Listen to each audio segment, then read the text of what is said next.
Hakim-Hakim pasal 12. Yefta dan Efraim. Dikerahkanlah orang Efraim, lalu mereka bergerak ke Savon, dan mereka berkata kepada Yefta, "Mengapa engkau bergerak untuk memerangi Bani Amon dengan tidak memanggil kami untuk maju bersama-sama dengan engkau?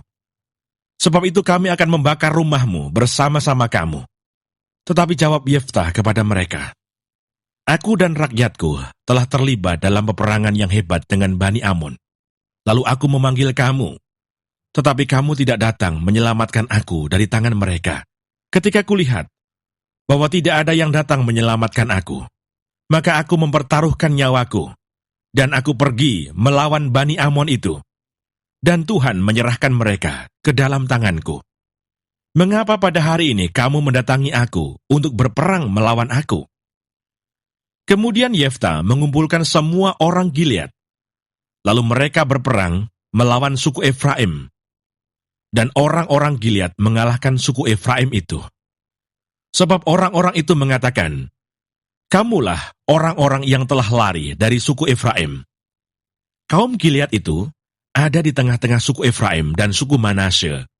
Untuk menghadapi suku Efraim itu, maka orang Gilead menduduki tempat-tempat penyeberangan sungai Yordan. Apabila dari suku Efraim ada yang lari dan berkata, "Biarkanlah aku menyeberang," maka orang Gilead berkata kepadanya, "Orang Efraimkah engkau?" Dan jika ia menjawab bukan, maka mereka berkata kepadanya, "Coba katakan dahulu, Shibolet." Jika ia berkata Shibolet, jadi tidak dapat mengucapkannya dengan tepat, maka mereka menangkap dia dan menyembelihnya dekat tempat-tempat penyeberangan sungai Yordan itu.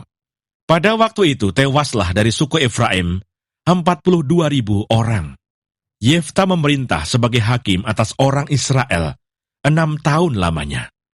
Kemudian matilah Yefta, orang Gilead itu, lalu dikuburkan di sebuah kota di daerah Gilead. Ebsan. Sesudah dia, maka Ebsan dari Bethlehem memerintah sebagai hakim atas orang Israel. Ia mempunyai 30 anak laki-laki.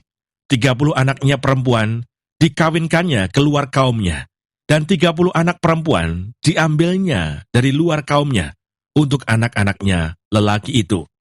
Ia memerintah atas orang Israel 7 tahun lamanya. Kemudian matilah Ebsan, lalu dikuburkan di Bethlehem. Elon. Sesudah dia, maka Elon orang Zebulon memerintah sebagai hakim atas orang Israel. Ia memerintah atas orang Israel 10 tahun lamanya.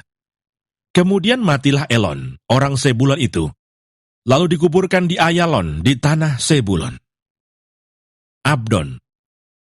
Sesudah dia, maka Abdon bin Hilal, orang Piraton, memerintah sebagai hakim atas orang Israel. Ia mempunyai 40 anak laki-laki dan 30 cucu laki-laki, yang mengendarai 70 ekor keledai jantan. Ia memerintah atas orang Israel 8 tahun lamanya. Kemudian matilah Abdon bin Hilal, orang Piraton itu, lalu dikuburkan di Piraton di tanah Efraim, di pegunungan orang Amalek.